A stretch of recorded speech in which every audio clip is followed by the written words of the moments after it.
Selamat pagi dokter, selamat pagi teman-teman. Perkenalkan, saya Linda Warmadewi. Pada kesempatan kali ini, saya akan membawakan presentasi mengenai kedokteran perioperatif bagian 3, yaitu pasca operatif.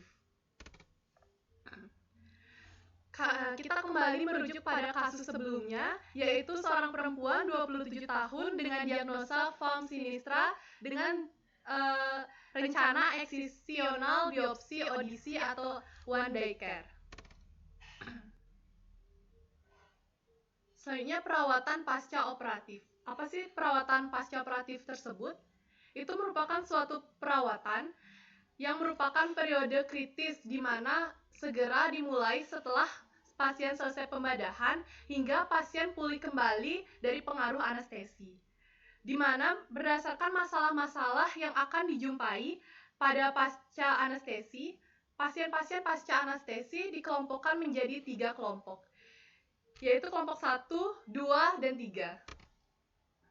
Baik, yang pertama saya akan membahas mengenai kelompok 1, di mana pada pasien kelompok 1, itu merupakan pasien yang mempunyai resiko tinggi gagal nafas dan goncangan kardiovaskuler, sehingga perlu dilakukan nafas kendali pasca anestesi. Di mana pasien pada kelompok ini tidak langsung dirawat di ruang pemulihan, namun langsung dibawa ke unit perawatan intensif. Selanjutnya yaitu kelompok 2, di mana pasien-pasien pasca anestesi sebagian besar merupakan kelompok ini. Di mana pasien kelompok 2 ini tujuan perawatannya yaitu untuk menjamin agar pasien secepatnya mampu menjaga keadekuatan respirasinya. Dan yang terakhir yaitu kelompok 3, di mana pasien pada kelompok 3 ini merupakan pasien yang menjalani operasi kecil, singkat, ataupun audisi atau one day care. Di mana pada pasien dalam kasus yang merupakan eksisional biopsi audisi dimasukkan ke dalam kelompok 3 ini. Pasien pada kelompok ini bukan hanya fungsi respirasinya saja yang harus adekuat, tetapi beberapa fungsi lainnya, seperti misalnya pasien harus bebas dari rasa kantuk, tidak ada ataksia, nyeri, maupun kelemahan otot, sehingga pasien bisa dapat pulang kembali. Selanjutnya yaitu pemindahan pasien dari kamar operasi ke ruang pemulihan. Pasien yang telah melewati kegiatan pembedahan itu dapat langsung dibawa ke kamar operasi atau ruang pemulihan apabila kondisinya sudah stabil. Maksudnya sudah melewati beberapa tahapan sehingga pasien sudah bisa disadarkan sehingga melewati kriteria untuk bisa dibawa dari ruang atau kamar operasi hingga ke ruang pemulihan. Pemindahan pasien yang dilaksanakan dari kamar operasi hingga ruang pemulihan harus dilaksanakan secara hati-hati. Mengapa demikian? Karena yang pertama, pasien masih belum sadar baik dari pengaruh anestesi, sehingga posisi kepala pasien harus diatur sedemikian rupa sehingga jalan nafasnya tetap adekuat. Lalu yang kedua, gerakan pada saat memindahkan pasien harus hati-hati karena goncangan sedikit saja dapat menambah rasa nyeri pasca pembedahan. Lalu yang ketiga, yaitu pada pasien yang sirkulasinya belum stabil, akan dapat terjadi shock atau hipotensi.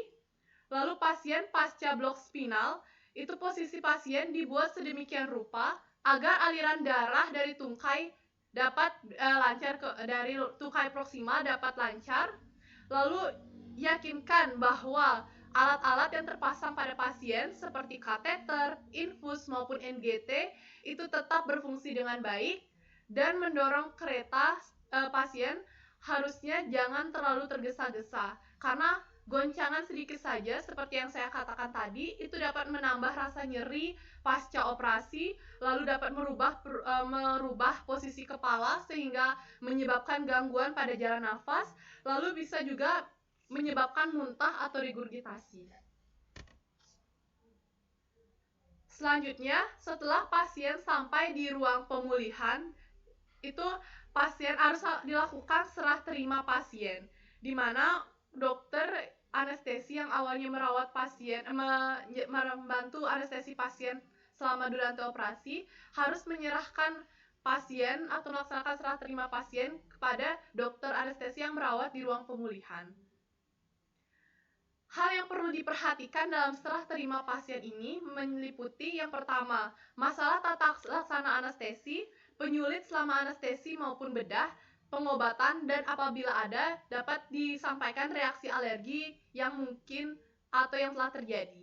Lalu tindakan bedah yang dilakukan, penyulit pada saat tindakan bedah, termasuk dengan jumlah pendarahan yang terjadi.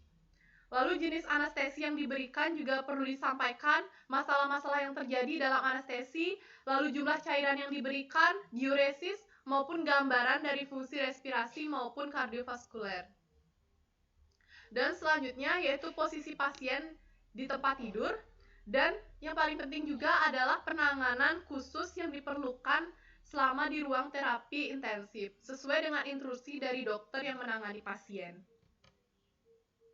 Tujuan perawatan pasien anestesi di ruang pemulihan antara lain, yang pertama untuk memantau secara kontinu dan juga mengobati secara cepat dan juga tepat masalah yang terjadi pada pasien, khususnya masalah respirasi dan sirkulasi. Lalu mempertahankan kestabilan sistem respirasi dan sirkulasi dari pasien, memantau perdarahan dan luka operasi, serta mengatasi dan mengobati masalah nyeri pasca operasi bedah. Selanjutnya, apa saja yang perlu dipantau selama pasien dalam ruang pemulihan? Yang pertama yaitu kesadaran dari pasien, di mana yang perlu dipantau dalam kesadaran ini adalah beberapa penyulit yang berhubungan dengan kesadaran pasien pada saat di ruang pemulihan, yang mungkin tidak seperti misalnya pemanjangan pemulihan kesadaran, lalu kemungkinan pasien mengalami cedera karena pasien pasca operasi seperti yang dikatakan sebelumnya belum sadar baik, sehingga pasien untuk proteksi dirinya itu kurang maksimal sehingga pasien rentan untuk mengalami cedera khususnya pada ruang pemulihan. Lalu selain itu pasien juga sering mengalami gelisah atau berontak pada ruang pemulihan. Nah, hal-hal yang menyebabkan pasien sering gelisah pada ruang pemulihan antara lain seperti pemakaian ketamin, nyeri yang hebat, hipoksia, dan terkadang mungkin buli-bulinya penuh atau stres pasca bedah, dan biasanya pada pasien anak-anak yang baru sadar itu sering gelisah atau mungkin sering berontak. Selanjutnya yaitu sistem respirasi, di mana ada berbagai atau beberapa parameter yang perlu dimonitor pada pasien pada sistem respirasi pasien pasca bedah. Seperti misalnya yang pertama yaitu suara nafas paru. Normalnya suara nafas paru itu kanan dan kiri sama. Lalu frekuensi nafas itu biasanya 10-35 kali per menit. Irama nafas biasanya teratur. Volume tidal normalnya minimal 4-5 ml per kilogram berat badan. Untuk kapasitas vital biasanya 20-40 ml per kilogram berat badan. Untuk inspirasi maksimal itu biasanya 40 cm H2O.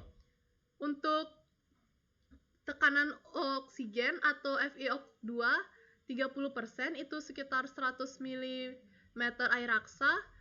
Dan juga untuk tekanan CO2 atau karbon dioksida itu biasanya sekitar 30-45 mm air raksa.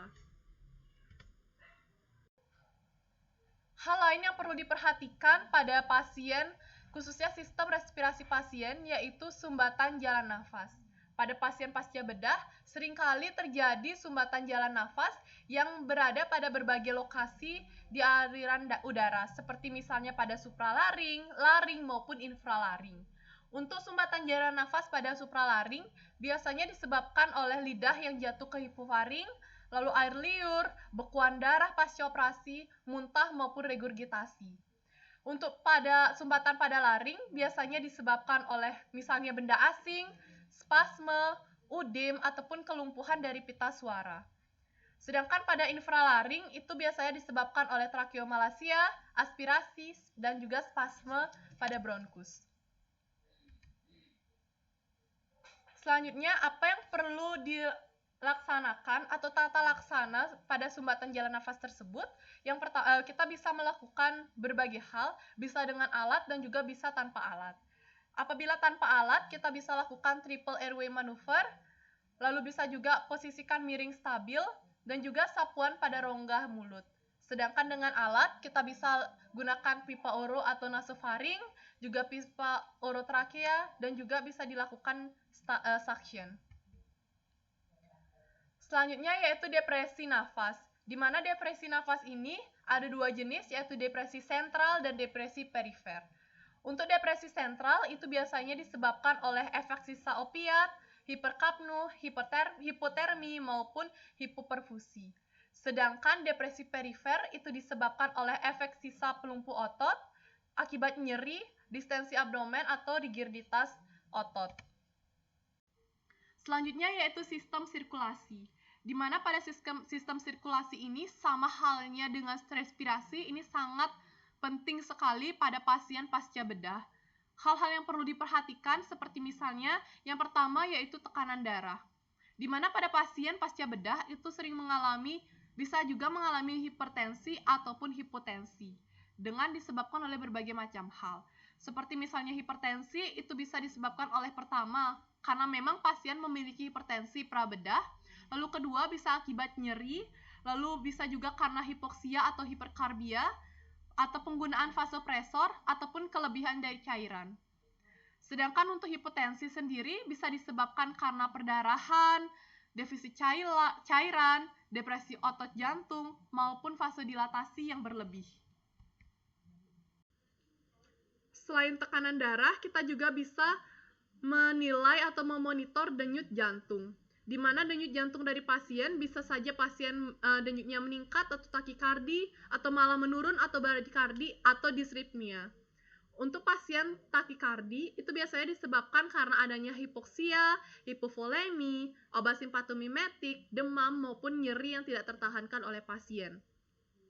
Sedangkan pasien bradikardi itu biasanya disebabkan oleh adanya penggunaan dari blok subarachnoid, lalu hipoksia khususnya pada bayi, dan juga adanya refleks vagal.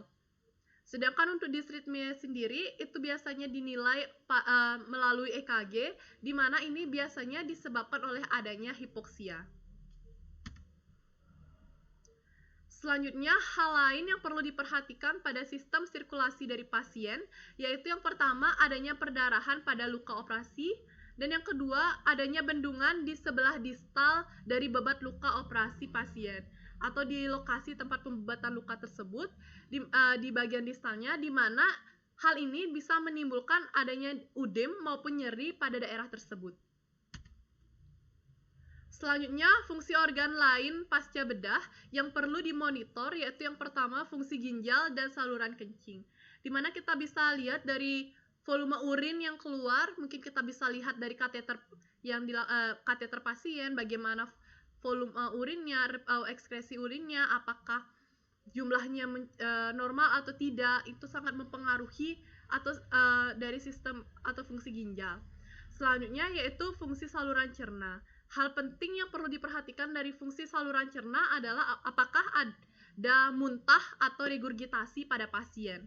Selanjutnya untuk aktivitas motorik bisa kita nilai apakah ada kelemahan dari aktivitas motorik pasien, lalu bagaimana kenormalan dari otot-otot pasien yang mungkin sebelumnya menerima obat masa relaksan yang mungkin dengan gampang kita lihat pada gerakan menutup mata pasien atau mungkin gerakan-gerakan ekstremitas dari pasien. Dan yang terakhir suhu tubuh. Seperti yang saya jelaskan pada video sebelumnya, bahwa pasien khususnya bayi dan juga orang tua itu rentan mengalami hipotermi pada saat operasi karena berbagai suasana dan berbagai hal yang terjadi pada saat operasi. Nah, suhu tubuh ini juga sangat perlu dimonitor untuk mengetahui vital sign dari pasien dan untuk mengetahui apakah suhu pasien sudah normal atau tidak setelah operasi. Selanjutnya yang perlu diperhatikan yaitu manajemen dari nyeri. Seperti yang kita ketahui, nyeri pasca bedah itu sangat sering terjadi, di mana manajemen untuk nyeri perlu diketahui oleh dokter yang menangani di ruang pemulihan. Untuk monitoring manajemen nyeri pasien, itu bisa kita lihat, kita berikan obat-obat rangsang nyeri, obat-obat untuk anti nyeri, di mana yang bekerja pada berbagai tempat, seperti misalnya yang pertama, dia dapat menekan pada proses transduksi di daerah cedera. Jadi ini menggunakan preparat ataupun obat, biasanya analgesik lokal, non-steroid, ataupun antiprostaglandin.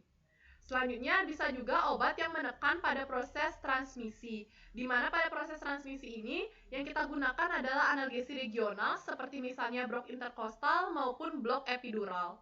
Dan yang terakhir menekan pada proses modulasi. Nah, ini merupakan proses yang sistemik, jadi menggunakan preparat seperti narkotika yang secara sistemik, yang diberikan secara intermittent atau kontinu, atau diberikan secara regional pada kateter epidural. Selanjutnya, pasien dari ruang pemulihan dapat keluar dari ruang pemulihan dengan berbagai syarat, dan salah satunya telah memenuhi skor Aldrete. Jadi skor ini biasa digunakan oleh dokter untuk mengetahui apakah pasien sudah siap untuk keluar dari PACU atau tidak. Jadi untuk skor ini dinilai beberapa hal seperti misalnya activity atau aktivitas dari pasien, respirasi pasien, sirkulasi, kesadaran, dan juga saturasi O2. Di mana penilaian dari skor Aldrete ini dimulai pada saat pasien masuk hingga selanjutnya dilakukan penilaian setiap saat dan dicatat setiap 5 menit hingga skor pasien mencapai total 10. Jadi apabila pasien total skor Aldrete-nya sudah 10, itu pasien diperbolehkan untuk keluar atau dipindahkan dari PACU. Dan yang terakhir, kriteria pasien pulang, yang biasanya digunakan pada pasien audisi atau one day care, di mana hal-hal yang perlu diperhatikan yaitu yang pertama, tanda vital pasien.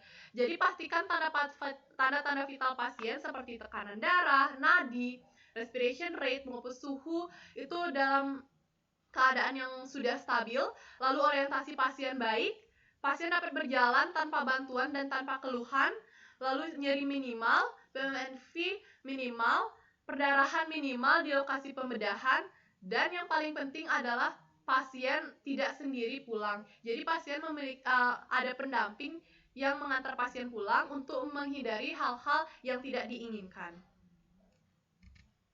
Baik, sekian presentasi dari saya mengenai kedokteran pasca operatif.